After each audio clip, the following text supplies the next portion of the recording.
Hello dear students of class 11th biology.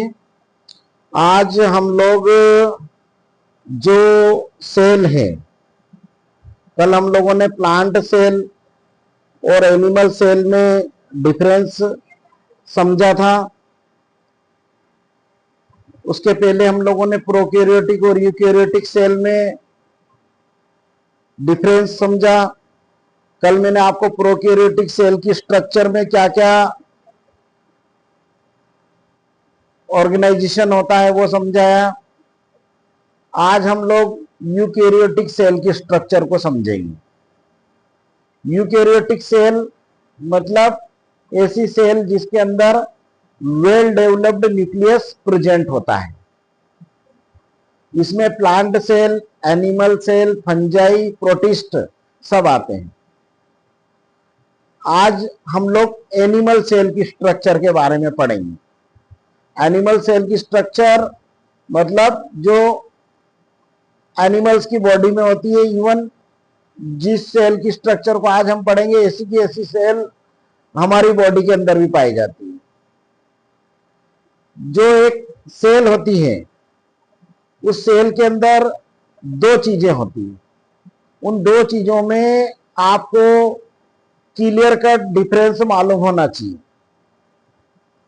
सबसे पहले एक सेल के अंदर जो उसका इंटायर मटेरियल होता है, उस इंटायर मटेरियल को हम लोग साइटोप्लाज्म कहते हैं। जब इस साइटोप्लाज्म के साथ न्यूक्लियस भी ऐड हो जाता है, मतलब cytoplasm plus nucleus is equal to protoplasm. और प्रोटोप्लाज्म के बारे में परकिंजे जो साइंटिस्ट थे, उन्होंने बताया था कि protoplasm is a physical basis of life. मतलब प्रोटोप्लाज्म जीवन का भौतिक आधार है, ये उन्होंने बताया था।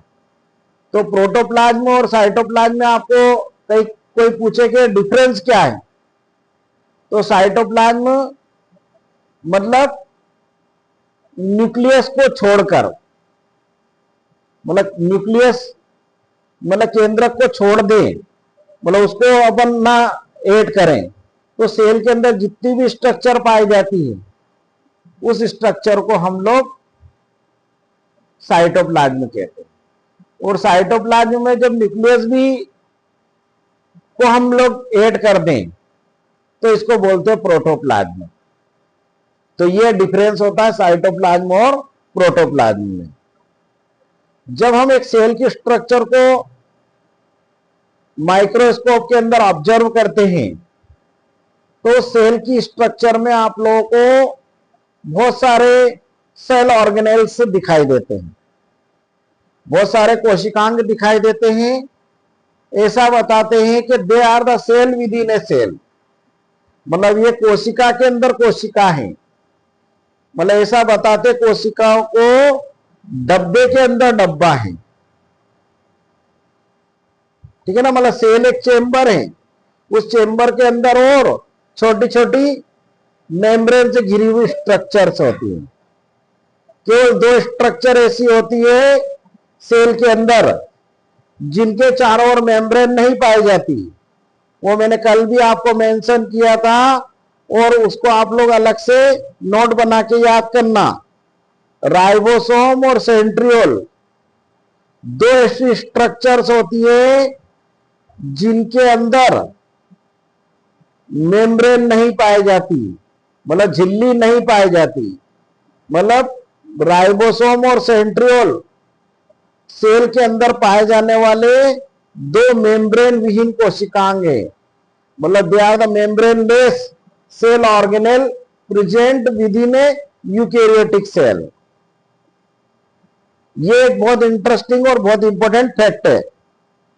बाकी सारे जितने भी सेल ऑर्गेनेल होते हैं जिनसे सेल मिलकर बनी होती है, अब चूंकि आज हम एनिमल सेल की बात कर रहे हैं, तो एनिमल सेल के अंदर आपका माइटोकॉन्ड्रिया होते हैं, गोल्जी बॉडी होती है, एंडोप्लाज्मिक रेटिकुलम होते हैं, लाइसोसोम होते हैं, वैक्यूल होती है ना, और न्यूक्लियस होता है। इसके अलावा सेंट्रियोल भी पाए जाते हैं, राइबोसोम भी पाए जाते हैं। ये सारे स्ट्रक्चर से मिलकर सेल बनी होती है। बट जब हम सेल को के अंदर जैसे उसकी सबसे बाहरी एक मेम्ब्रेन को ऑब्जर्व करते हैं, जो कि उस सेल को एक डेफिनेट शेप देती है, मतलब कोशिका को एक निश्चित आकार प्रदान करती है, उस स्ट्रक्चर को हम लोग प्लाज्मा मेम्ब्रेन या सेल मेम्ब्रेन कहते हैं। प्लाज्मा मेम्ब्रेन या सेल मेम्ब्रेन जो वर्ड है, ये नगेली एक साइंटिस्ट थे, उन्होंने दिया था।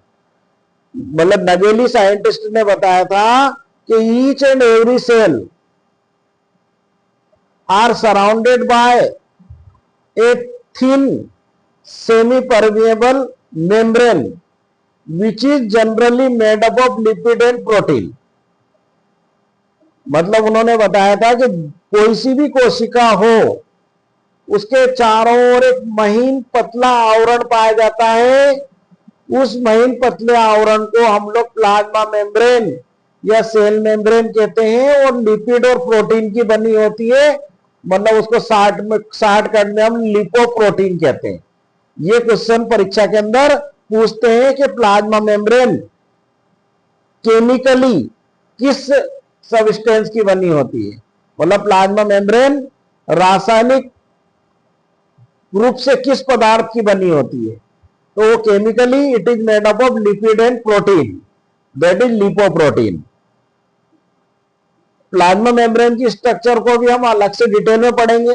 मतलब ये सेल के अंदर जो जो स्ट्रक्चर है ना, ये तो आज आपको पूरी एक सेल के अंदर क्या क्या होता है ये बताएंगे। फिर इस सेल के अंदर जो एक एक स्ट्रक्चर है उनका डिटेल स्टडी करना पड़ेगा, तब आपको उनमें से छोटे छोटे क्वेश्चन बन पाएंगे। ठीक है। फिर जैसे मैंने आपको कल भी बताया था और इसके पहले वाले वीडियो में भी बताया था कि जो सेल होती है यूकैरियोटिक सेल, उनके अंदर एक सेंट्रली प्लेस्ड स्ट्रक्चर पाई जाती है, जो कि उस सेल का मेन कंट्रोल रूम कहलाता है, उसे न्यूक्लियस कहते हैं।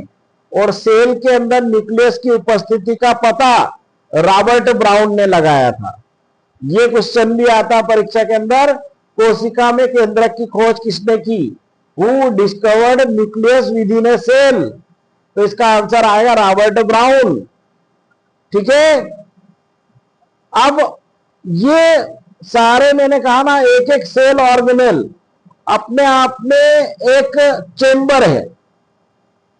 ये सब मिलकर एक सेल को एक यूनिट बनाते हैं, और इन्हीं के बल पर सेल काम करती है।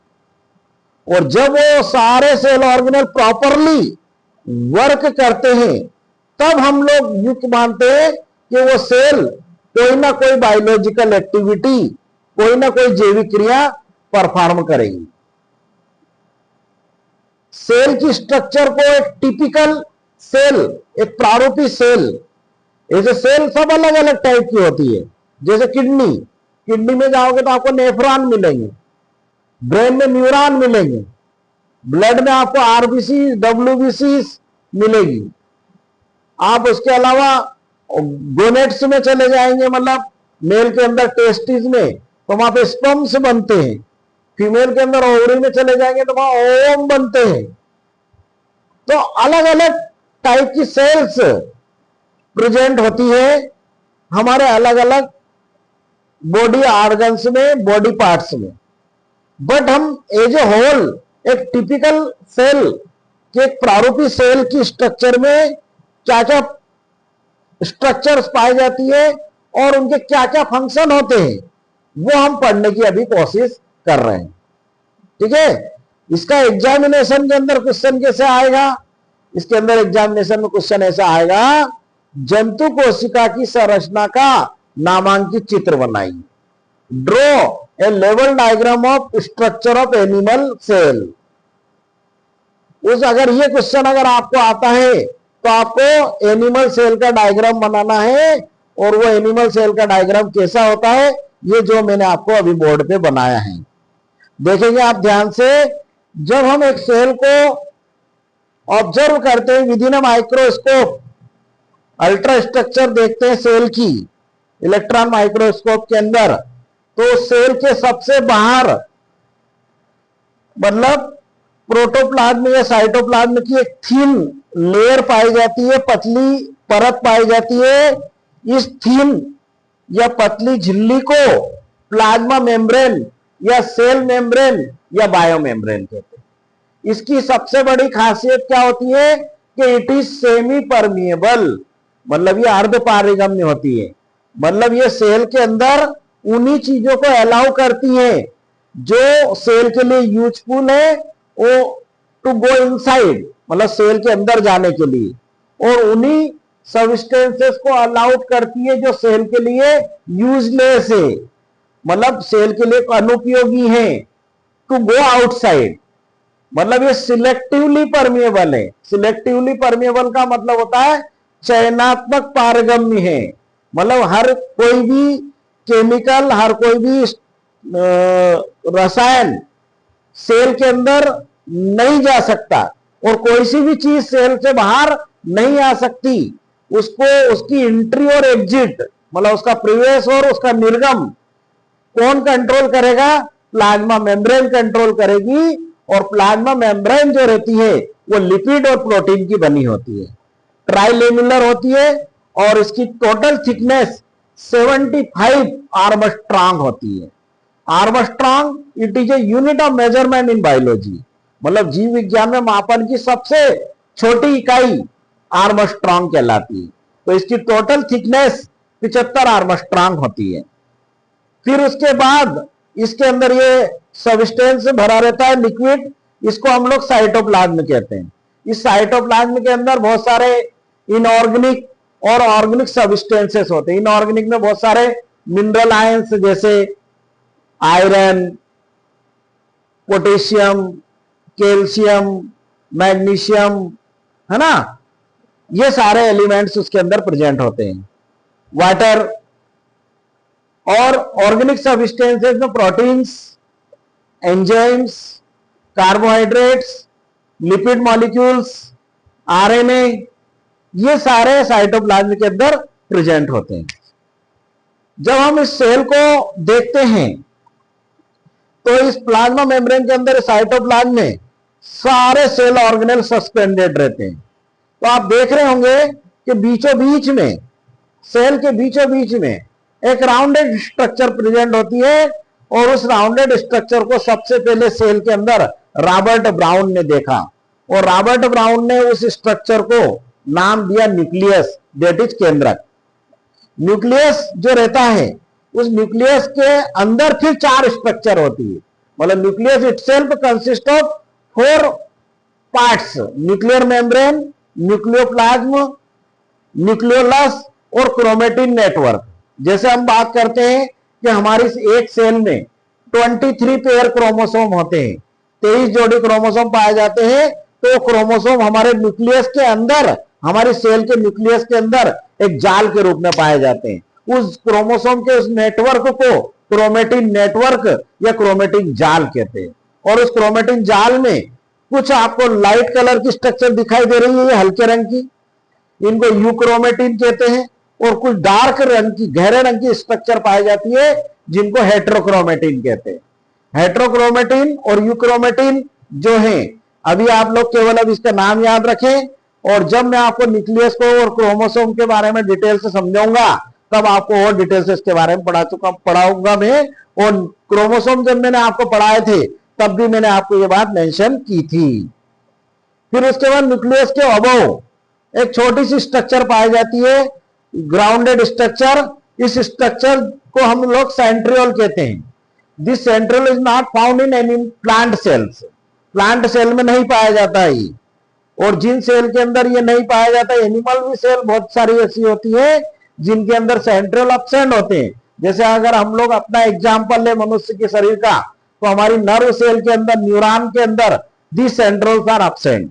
इसलिए नर्व सेल या न्यूरॉन सेल नेवर डिवाइड्स, मतलब न्यूरॉन और नर्व सेल में विभाजन नहीं होता। उसका मेन रीजन क्या है कि the centriole is absent with in the neuron cells.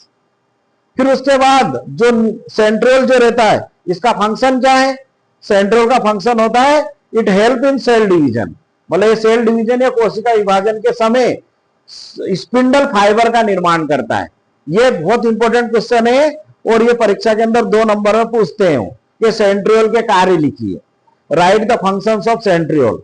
तो सेंट्रियोल के 2 फंक्शन होते हैं, एक तो पहला फंक्शन होता है it help in cell division, मतलब ये कोशिका विभाजन में सहायता करता है, और ड्यूरिंग सेल डिवीजन मतलब कोशिका विभाजन के समय ये स्पिंडल फाइबर का निर्माण करता है, मतलब कोशिका विभाजन के समय स्पिंडल फाइबर का निर्माण करता है और क्रोमोसोम को दोनों सेल में इक्वल डिवाइड होने में हेल्प करता है।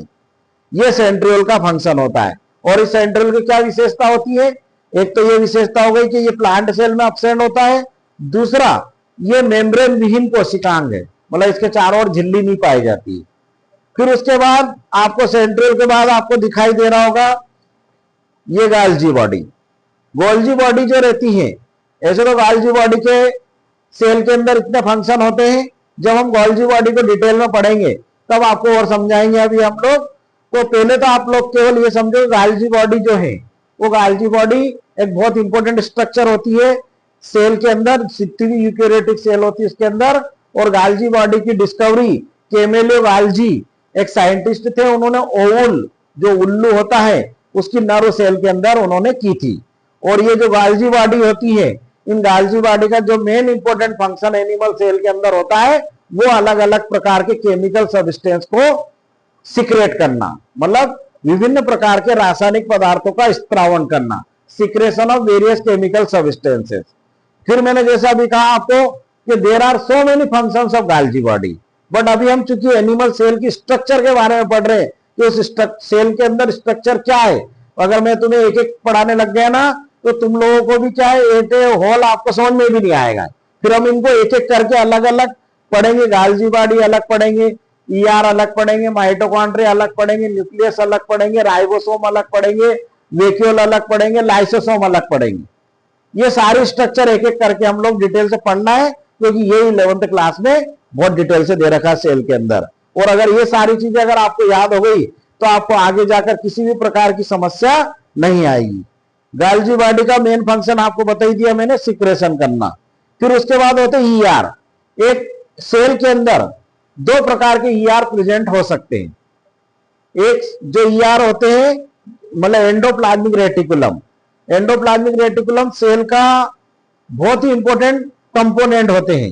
ये सेल को क्या काम करते हैं? स्ट्रक्चरल फ्रेमवर्क बनाते हैं। They help in the formation of structural framework of the cell, मतलब ये कोशिका का संरचनात्मक ढांचा बनाते। और एक सेल के अंदर 2 टाइप के एंडोप्लाज्मिक रेटिकुलम पाए जाते हैं। एक तो होते हैं चिकनी भित्ती वाले ईआर, मतलब स्मूथ एंडोप्लाज्मिक रेटिकुलम, जिनको शॉर्टकट में हम लोग एसईआर कहते हैं। इन एसईआर और दूसरे होते हैं आरईआर, मतलब रफ एंडोप्लाज्मिक रेटिकुलम। अब आपके दिमाग में प्रश्न खड़ा हो रहा होगा कि इन दोनों में, जब दोनों ईआर है तो दोनों में क्या डिफरेंस है? तो दोनों में ये डिफरेंस है कि जो स्मूथ एंडोप्लाज्मिक रेटिकुलम होते हैं उनकी मेम्ब्रेन पर राइबोसोम अब्सेंट होते हैं, मतलब राइबोसोम नहीं पाए जाते। और जो आपके रफ एंडोप्लाज्मिक रेटिकुलम होते हैं उनकी जो मेम्ब्रेन रहती है उस मेम्ब्रेन पर ऐसे राइबोसोम चिपके हुए पाए जाते हैं। क्योंकि राइबोसोम पाए जाते हैं इसलिए खुरदुरे दिखते हैं, इसलिए इनको अंग्रेजी में बोलते हैं रफ एंडोप्लाज्मिक रेटिकुलम और हिंदी में बोलते हैं खुरदुरे ईआर, है ना। और ईआर, ये दोनों ईआर जरूरी नहीं कि एक ही सेल में प्रेजेंट हो, ये सेल टू सेल वेरिएबल होता है।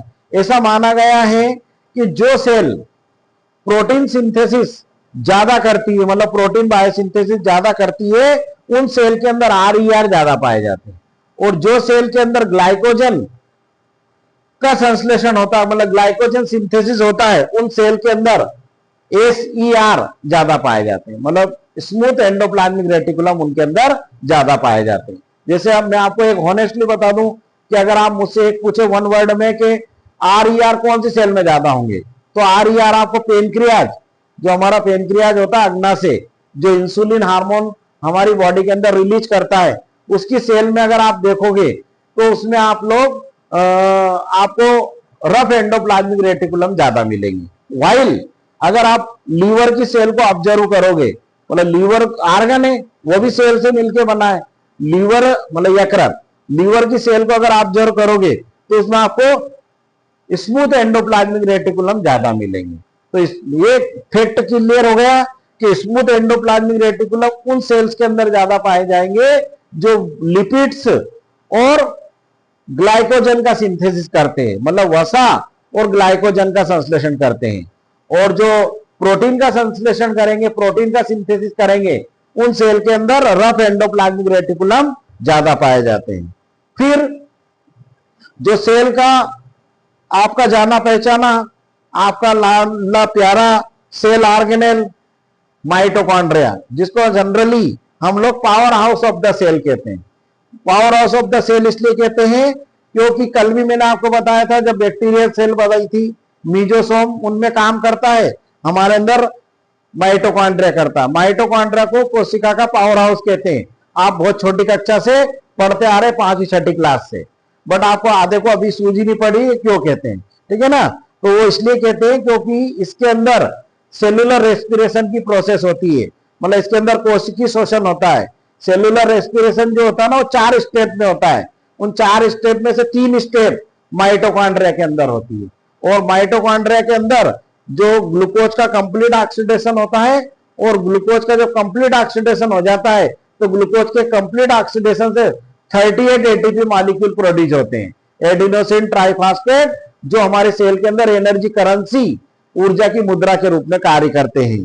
क्योंकि mitochondria not only produces ATP, मतलब केवल ये एटीपी का उत्पादन ही नहीं करता, साथ साथ में एटीपी को स्टोर भी करके रखता है। दैट इज व्हाई माइटोकॉन्ड्रिया को हम सेल का पावर हाउस कहते हैं, कोशिका का पावर हाउस कहते हैं। और माइटोकॉन्ड्रिया जो रहते हैं वो सेल टू सेल नंबर इनके वेरिएबल होते हैं। जैसे हमारी सेल, हमारी बॉडी की जो मसल्स सेल रहती है वो ज्यादा फंक्शन करती है, उनको ज्यादा एनर्जी की जरूरत पड़ती है।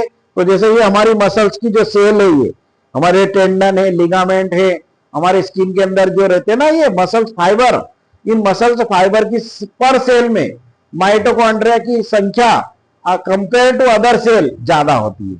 तो उन सेल में माइटोकॉन्ड्रिया ज्यादा होंगे जो सेल एनर्जी प्रोडक्शन का काम ज्यादा करती है, या जिनको एनर्जी की ज्यादा जरूरत लगती है, मतलब जो ज्यादा यूज में आती है सेल, उनके अंदर माइटोकॉन्ड्रिया पर सेल उनके नंबर ज्यादा रहते हैं। ऐसे तो लगभग लगभग कुछ एक सेल को छोड़ दिया जाए, जैसे हमारे अंदर आरबीसी को छोड़ दे, तो बाकी सभी सेल के अंदर माइटोकॉन्ड्रिया प्रेजेंट होते हैं।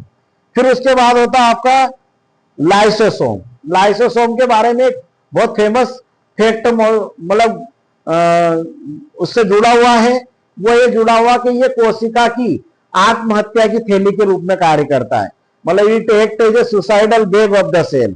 तो कैसे काम करता है ये suicidal bag of the cell, जब हम लाइसोसोम के बारे में डिटेल से पढ़ेंगे तब आपको समझाएंगे, बट अभी इन शार्ट बता देते।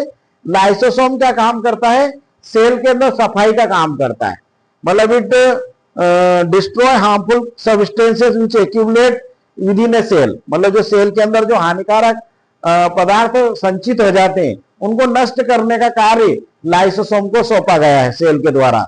जब ये काम करते करते करते करते कभी कभी क्या होता है, लाइसोसोम हमारे सेल के जो इंपॉर्टेंट सेल ऑर्गेनेल है, जैसे ये न्यूक्लियस है, गाल्जी बॉडी है, ईआर है, राइबोसोम है, माइटोकॉन्ड्रिया है, इनको खाना चालू कर देता है।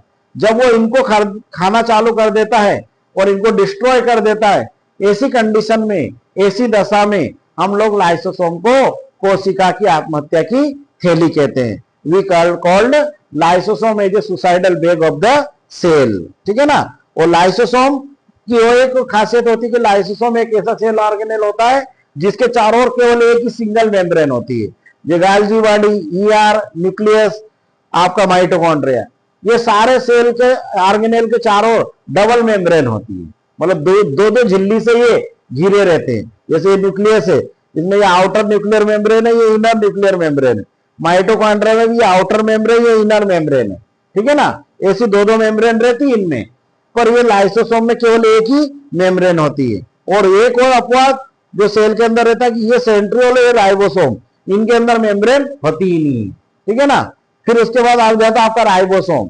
राइबोसोम के बारे में क्या फेमस हमारा थॉट एसोसिएटेड है कि राइबोसोम को हम लोग सेल की प्रोटीन फैक्ट्री कहते हैं। मतलब ribosome act is a protein factory of the cell. क्यों कहा कहते हैं? क्योंकि जब राइबोसोम एमआरएनए से जुड़ जाता है, मतलब मैसेंजर राइबो न्यूक्लिक एसिड से जुड़ जाता है, तो ये राइबो न्यूक्लिक एसिड से जुड़कर प्रोटीन का बायोसिंथेसिस करता है, प्रोटीन का संश्लेषण करता है। इसलिए हम इसे कोशिका की प्रोटीन फैक्ट्री कहते हैं। फिर उसके बाद होती है वैक्यूल्स। वैक्यूल्स जो रहती है वो जनरली प्लांट सेल में ज्यादा बड़ी होती है, नंबर भी ज्यादा होते हैं उनके, कल ही बताया था मैंने। पर कुछ एनिमल सेल के अंदर वैक्यूल भी पाई जाती है, और these are meant for storage of food. मतलब ये कोशिका में भोजन संग्रहण के लिए उपयोगी होती है। ठीक है ना? तो ये आपकी सेल की स्ट्रक्चर हो गई। क्या क्या स्ट्रक्चर है एक बार एट ए ग्लास समझते। सबसे बाहर की ओर प्लाज्मा मेम्ब्रेन लिपिड प्रोटीन की बनी है, बहुत important one word question. 75 Armstrong मोटी होती है। फिर बीचों बीच में न्यूक्लियस प्रेजेंट होता है, केंद्रक प्रेजेंट होता है, जिसको सेल का कंट्रोल रूम कहते हैं। और सेल के अंदर इसकी उपस्थिति का पता रॉबर्ट ब्राउन ने लगाया था।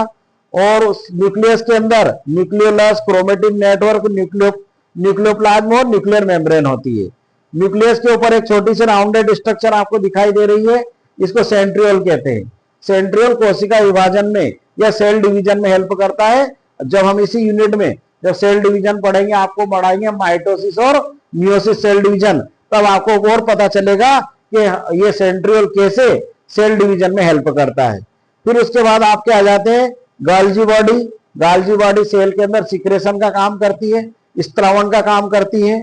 एंडोप्लाज्मिक रेटिकुलम है, स्ट्रक्चरल फ्रेमवर्क बनाते हैं, प्रोटीन बायोसिंथेसिस, ग्लाइकोजन सिंथेसिस और लिपिड सिंथेसिस में इनकी इंपॉर्टेंट भूमिका रहती है।